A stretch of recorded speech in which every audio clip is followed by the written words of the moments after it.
of who you are. However you entered our sanctuary, whether you walked, rolled, skipped, or shuffled, you are welcome here.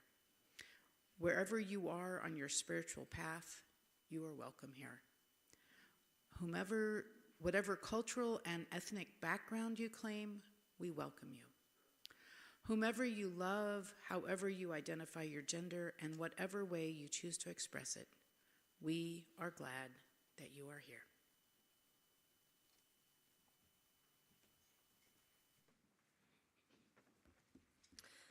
Good morning. If we haven't met, my name is Reverend Bethany Russell-Lowe, and I am the lead minister of this congregation along with Reverend Jamili Omar. Not quite there yet. Once a month in worship, we read our community agreements, our covenant together, to remind ourselves of the promises we make to one another by being part of this community. Now, we've only done this once before, so do you want to practice the hand motions before we do them for real? We want to practice. Okay. You are going to say, together we celebrate you, jazz hands, wave your hands in front of you, celebrate you for who you are, and then rah-rah arms and support your spiritual choice. Celebrate you and support. You're going to say, together we create a trusting and respectful face, putting your hands over your heart, where all are heard, hands behind your ears, and honored. And when you say honored, you can bow to your neighbor. And then we are going to say, together we embrace personal growth. You're going to become a tree growing upwards, personal growth within ourselves, and then out, and this community. So tree grows up and then goes out. And then you are going to say, together we strive to forgive each other. Hands, putting hands, make a heart with your hands, put it all around, forgive each other, and then ourselves with love and kindness. You're making hearts to everybody else, and then ending with yourself. You're doing great. And then we're going to say, together we work to bring more equity and justice. You're going to either hold your neighbor's hand or a shoulder or just put hands out. There we are, depending on your neighbor. Together we work to bring more equity and justice to our church community and the wider world. And on wider world, we all raise them up. You're doing great. Okay, we are going to read this together, and Reverend Jamili will do the hand motions for you. Unitarian Universalism is a covenantal community. A covenant includes agreements. Oh, you're just reading italics. Thank you. You're doing very well. I will read the plain font. You'll read the italicized words. Unitarian Universalism is a covenantal community. A covenant includes agreements about how we will treat each other and the values we hold in common. All covenants, including this one, are living documents. Each congregation chooses their own covenant. This is ours. We, the members, friends, and children of the Unitarian Universalist Church of Tucson, agree to the following covenant. Here we welcome diversity. Together we celebrate you for who you are and support your spiritual choice. Here we recognize the inherent worth and dignity of every person. Together we create a trusting and respectful space where all are heard and honored. Here we practice conscious reflection and honesty with empathy. Together we embrace personal growth within ourselves and this community. Here we remember that we are capable of causing harm and being harmed.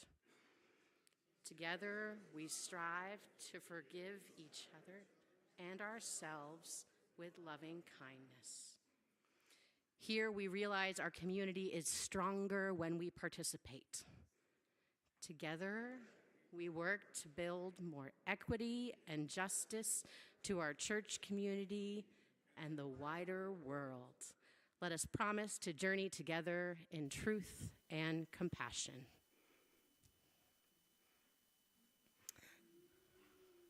We've brought a story for you this morning that we'll be telling in parts over the course of the first part of our service.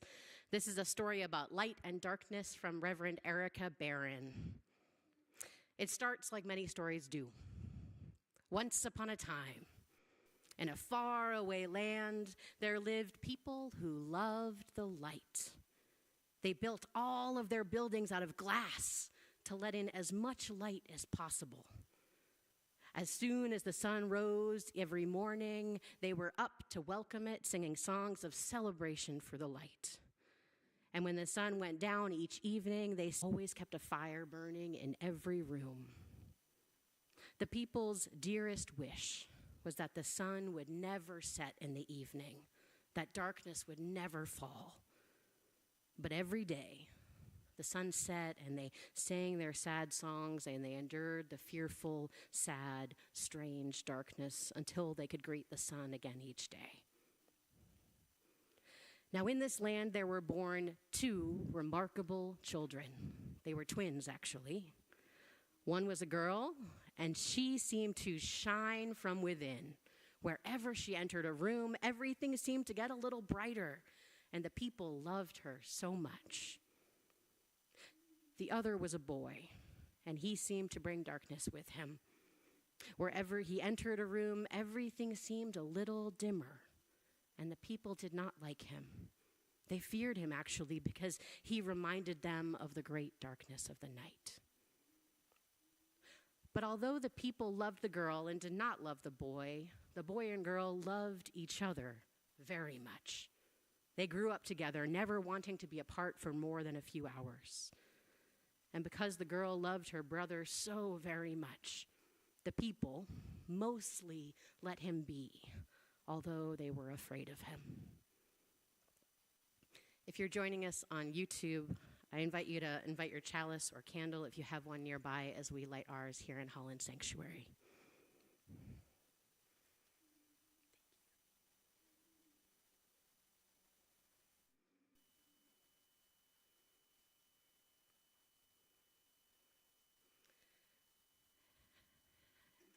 And we are going to sing just the first verse of A Morning Has Come, which, if you're in the hymnals, is the first song, number 1000 in the Teal hymnal. And the choir is going to lead us. Please rise in body and spirit.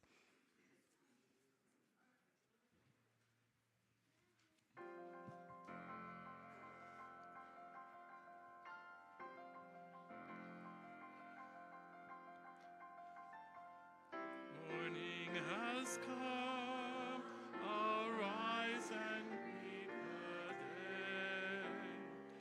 Dance with joy and sing a song of gladness.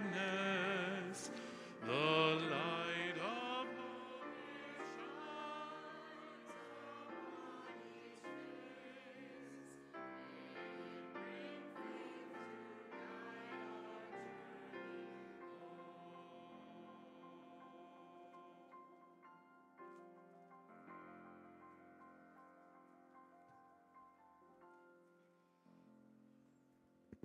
So in our story, we have twins who brought light and darkness.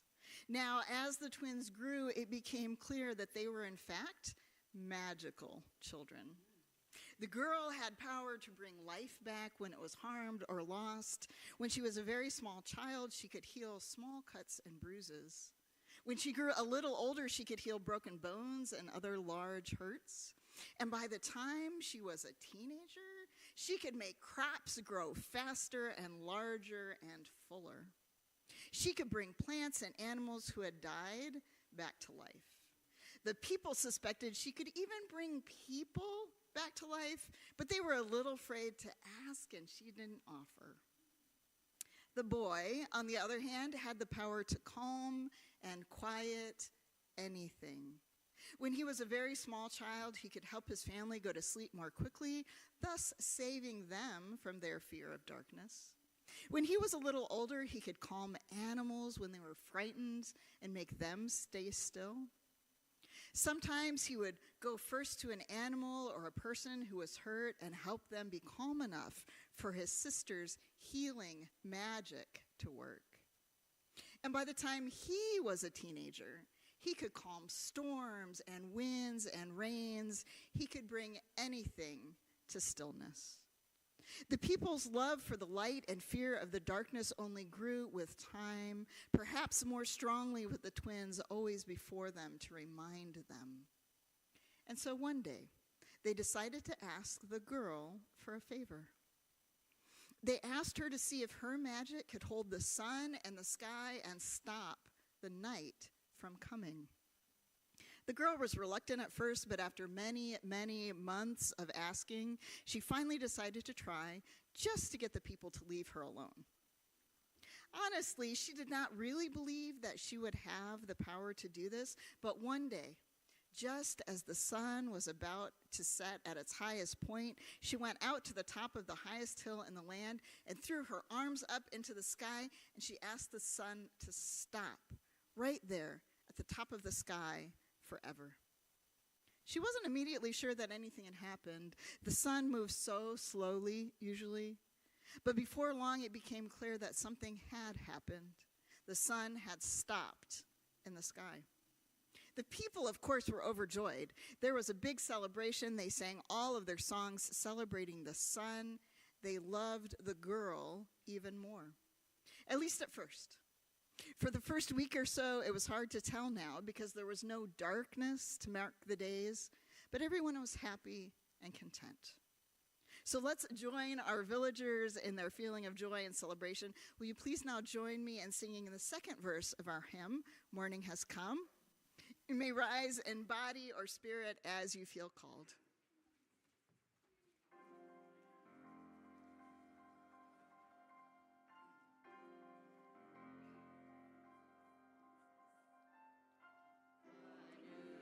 Day dawns, once more the gift is given.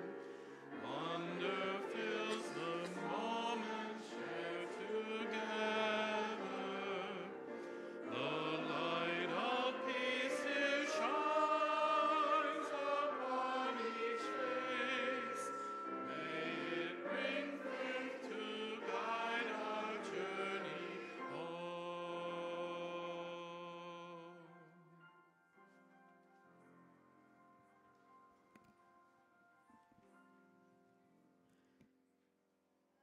Picking up where we left off with the magical children in the village where there was only sunlight. Soon the villagers began to get tired. They were not used to sleeping when the sun was up in the sky. It felt a little disrespectful of the great light that they so loved to sleep when it was present. But they had to sleep sometime, and so eventually, one at a time, they tried to go to sleep. But though they had always slept with a fire to ward off the darkness, sleeping in the full light of the sun was another thing altogether. They tossed and turned and woke up constantly. Some of them remembered that the boy could help with sleep and asked for his aid, but his power of bringing sleep seemed to have disappeared along with the darkness. There were other problems too.